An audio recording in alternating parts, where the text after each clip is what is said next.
Thank you, FeedSpot, for selecting this podcast channel under the category of the 60 Best Women in STEM podcasts, where this channel has been chosen from thousands of others on the web. As a part of the compilation of worthwhile podcast channels to listen to in 2023, thank you, FeedSpot, again for giving this honor, and thank you, the listener, for taking the time out of your day to listen to these episodes on Arnis News.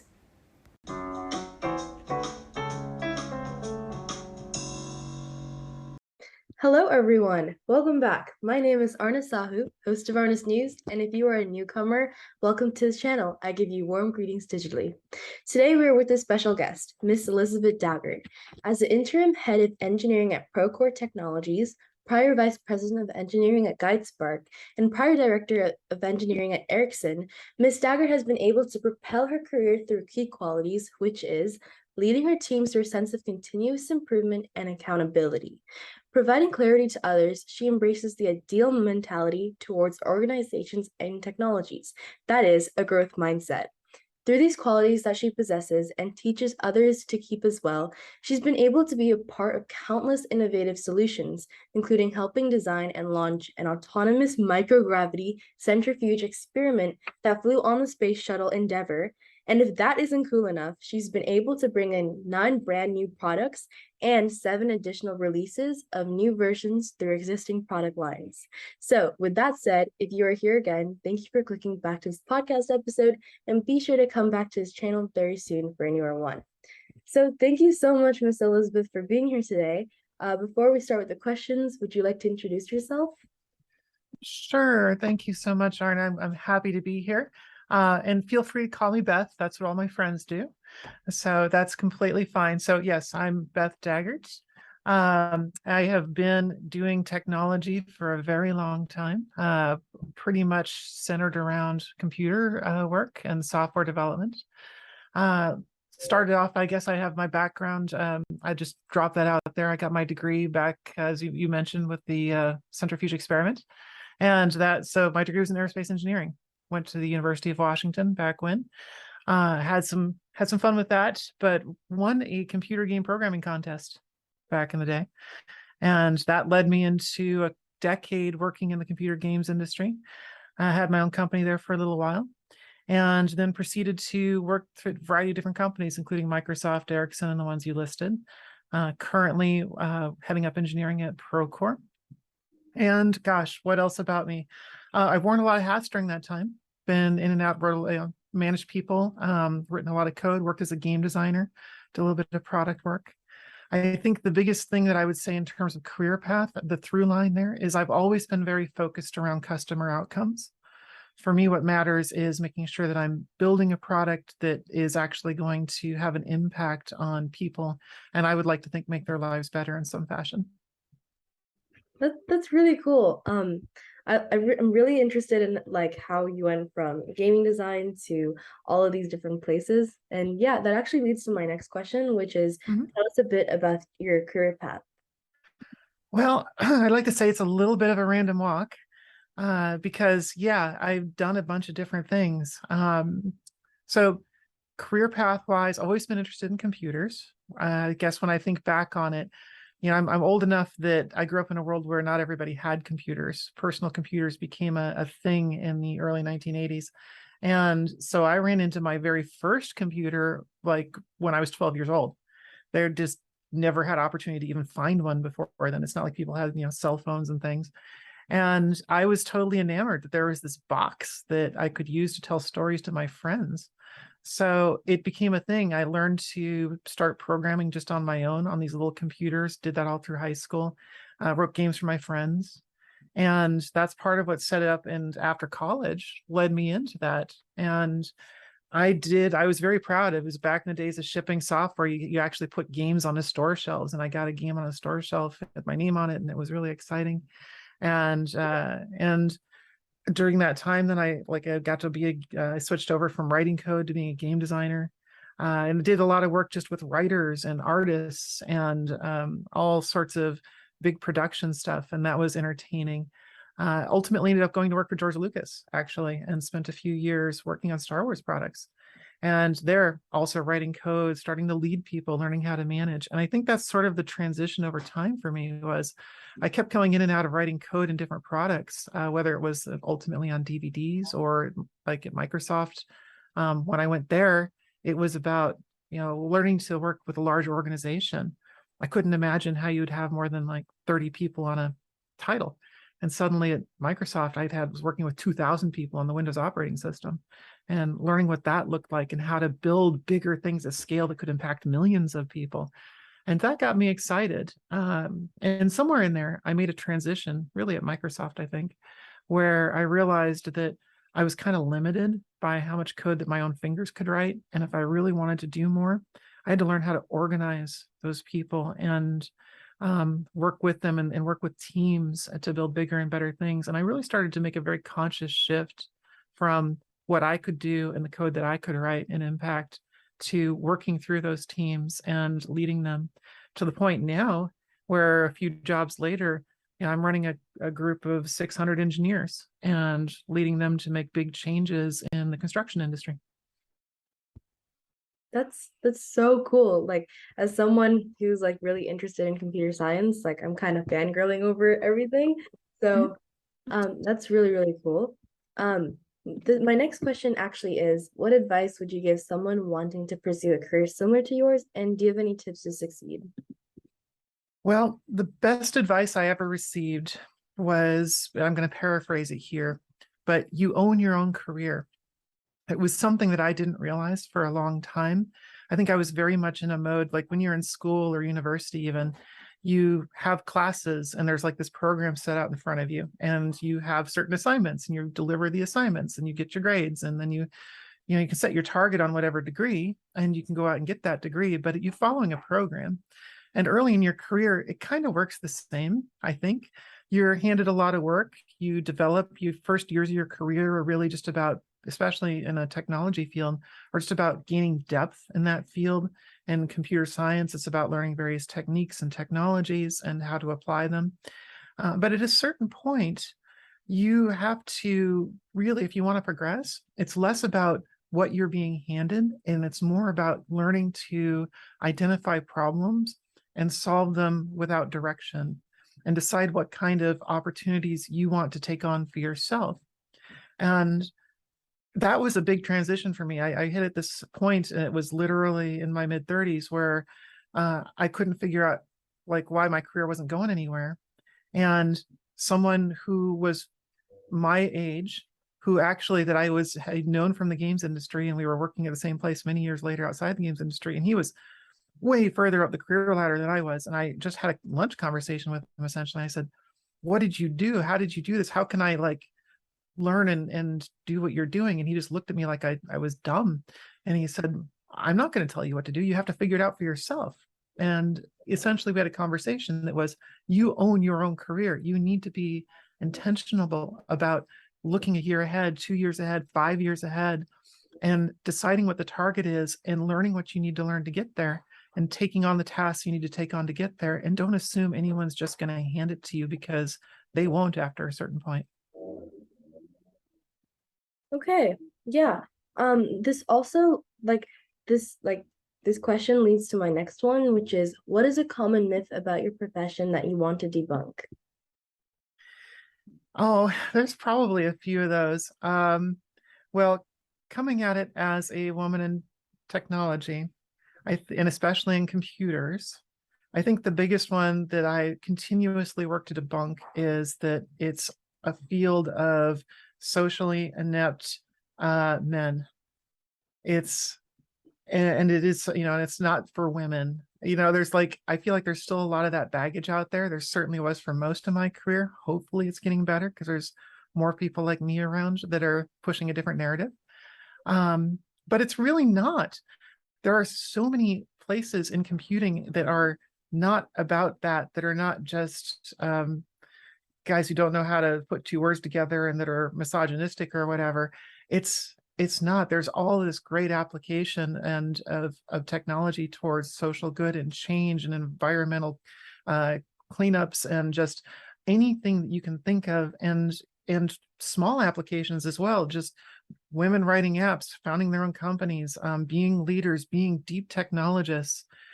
Yeah, we're underrepresented still. It's not 50-50 totally. But my last two organizations before Procore, I got both of those organizations to be over a third women, writing code, managing, leading, doing all kinds of stuff. And it took work, but there were plenty of us there.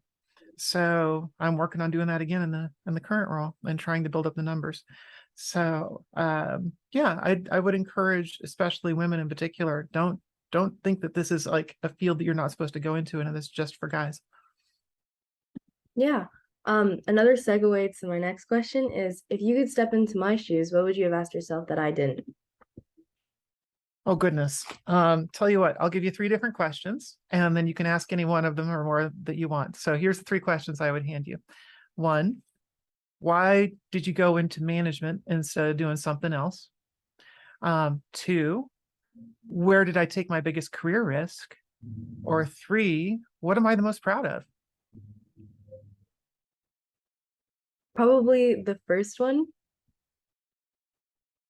Okay, well, so that question, why did I go into technology management instead of maybe doing something else? Well, one of the things that I've discovered along the way, again, talking about women in technology and specifically in computing, there are, there's an input problem. Like I said, I don't think we have enough women in the field to be proportional, and I would like to see that.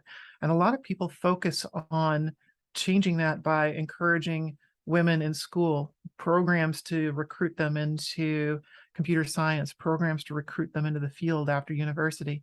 That's the input side of the funnel, and that's great. But something else tends to happen. Lots of women have children. Lots of women get into their 30s, certainly, start families, have other priorities.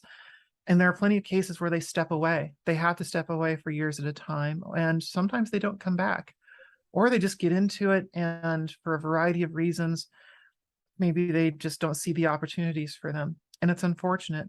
And so there's a real drop off that happens, especially to women in computer science and in that field, and in the 30s, I would say.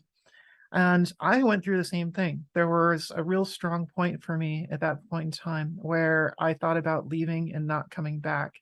And I looked and I didn't see a lot of women leaders in senior roles. And I didn't see a lot of women succeeding and getting further than I had. And I realized that if I dropped out or if I changed what I was doing, which I could have done, I wasn't going to be building a path for anyone else to follow. And so for me, a big chunk of staying in it, pushing through, blazing trails where I needed to, has been about creating a path for others that I can help reach down and pull up behind, and in a way, pay it forward to build and become part of the future I want to see out there in this field. So it certainly had its challenges. And at the time, I thought I was crazy, but I'm enjoying it at this point. Yeah. Could you answer the second question as well? Yeah, the biggest career risk? Yeah. I'm happy to. So in my 20s, back when I was in the computer games industry, I started my own company. And that was, I walked out of the second little computer game studio that I had ever worked for. I was 26 years old and I just quit. I was fed up. I was burned out and I thought I could do it better than everybody else. So I had a little bit of ego there. But I didn't have a lot of money in the bank and just went for it. And I knew a few people that were willing to partner with me. And we put together a little studio. And for about 2 years, kept the doors open, kept money coming in. I never starved, never got investment. We managed to keep it rolling for a while. But it was a huge risk because there was no safety net. And I didn't know what I was doing. I'd never run a business. I had no training. I didn't have an MBA. I'd done nothing like that. No connections. I just had a dream for what we could build together and what I wanted to see happen. And what the heck, just went for it. And it was a real learning experience. And every single month was terrifying. But I came out the other side of that, even though the business didn't succeed, right? 2 years later, we had to close it up. But the thing about that was that could be looked at as a failure, But I learned so much through that experience in terms of what I was capable of, and the fact that I could wear a lot of different hats and in a lot of different areas on the business side, the product side, the networking side, the uh, technology development side, that I would never have had the opportunity to do before. So even though it wasn't a financial reward, I think it really was a huge learning opportunity, and it really influenced some of the things that I was willing to take on risks for later. Like I was just saying, stepping up and pushing through, knowing that I could lead and learn to manage and drive into a place that I had never really tried to be before. It's like, well, it isn't the scariest thing I've ever done, right? So when I took that move later in my 30s, I kind of had that from the bigger, scary experience in my 20s. Yeah, I mean, sometimes the things that we do, they might turn out as failures, but there's like a little bit of an understanding behind them. Like that's what my Mhm. parents say. Like regardless of whatever happens, there's like probably like a lesson or a fruit behind that. So Yeah. yeah, there's just a big like morale to think. So my next question is, what are the best resources that have helped you find your career? Number one is other people. I cannot overstate at all the value of networking, finding sponsors, finding mentors, finding coaches, finding peers, just people with whom you can build relationships and be able to talk to them openly about your challenges, about what you want, to be able to reflect, have them call you out, because we all get trapped on our own mental cages. We don't necessarily see the opportunities that are around us. And those folks can hold us accountable and building. And when we have those relationships that we build up, they can read back things we've said to them. They can say, hey, we've been meeting with each other for a year and you said you wanted to go and do this and you still haven't done it. What's going on? Or they can just know it because you've been talking to them about something you want to do. If an opportunity comes up that they see that you're not around for, they might be able to give you a call or hook you up, right? So those things, just being unafraid to go ask anybody a dumb question, and being humble and coming in, being willing to learn and willing to teach, those are that building that network and having those relationships is the single most important thing I can think of in terms of finding, developing, sustaining, growing a career. Yeah, because like people, they're like real people who've done things before and they can give their experiences off to you. So Mhm. that's really, really important too. Since we have a little bit more time left, a question that I want to ask you is, what's one thing you wish you had known when you began your career? Well, I'm going to hinge off my last answer and say networking, networking, networking, because it is actually a job in a way to really. I'm an introvert. And you might not, people Yeah. might not believe it. I was president of the drama club. I am like stand up on stage all the time in front of 600 people these days. I'm going to be standing up in front of thousands in a few weeks. And I love being on stage, but that's not really the thing. Um, what it really is like going out and meeting people and pressing the flesh and building those relationships. It takes effort for someone like me. It costs me energy. I have to like put myself into that mode. It can be a little scary to do it, especially when I hadn't built up kind of just getting used to it and the skills. And I spent, it's my biggest regret in some ways. I wish I had like could go back in time and tell myself, spend energy in college working on your network, spend energy in your early 20s working on your network, actually sit down just like you would study a book, figure out how you invest an hour a week, 10 hours a quarter, whatever it is. What activities are you going to do? I just ignored it. I assumed I didn't know. I was just dumb. I was ignorant, I guess. I shouldn't say dumb, but nobody gave me that advice. And I, it didn't help my career not to have that. And once I started actually focusing on it in my 30s a little more, that's when things started to happen for me in a real way. So, if I could go back and change it, it would be that. Absolutely. Yeah, I mean, I'm an introvert as well, so sometimes it takes up a lot of energy just like talking Mhm. to people. So I totally get what you mean. Yeah. And then another question I want to ask is, how do you continue to learn in order to stay on top of things within your role? Well, this is an interesting one because there's lots of things that I would say that or anybody could do, right? That you go to conferences in areas that you care about, and learn lots of topics that way. There's lots of great websites. YouTube's a fantastic resource these days. You can get lost down the rabbit hole of people. There's a video and a half for everything. Um, Plenty of books, all the rest of it. Again, asking other people, like through that whole networking thing. But one of the ones that's for me been the one that I followed is trying new hats on. Like I've just not been afraid to do it. And then like when I talk about, well, when you have your own company and it's a small company, or you're working in a startup, say, where it's not that many people, there's a lot of flexibility for being and doing other things that are outside of what you would think of as your role. You may not have all the product definition you need to implement something. So you got to go talk to the customer. You got to, figure things out. Well, that's kind of a product person's job, but in a small company, or if you're doing it for yourself, no one else is going to necessarily do that for you. Right. So being forced into situations, taking on jobs that are ill-defined and full of ambiguity, those actually present large opportunities to get forced out of comfort zones and into places that where you have to learn in order to achieve and move forward. And I actually find that to be the best way of all. It's like if I'm forced out of my comfort zone and it's like I don't know what I need to do next to move ahead, I'm gonna by definition learn, and I have to. And then it's not like I don't get to be lazy.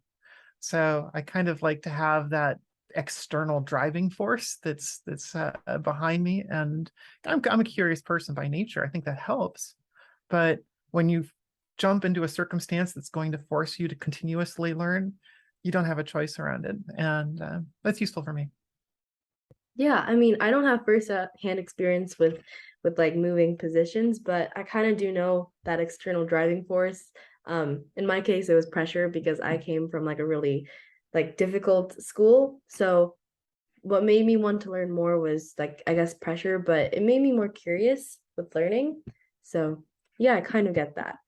And then my last question is, what do you think is the vital factor that shaped your career, and what was your career before learning it and after learning it?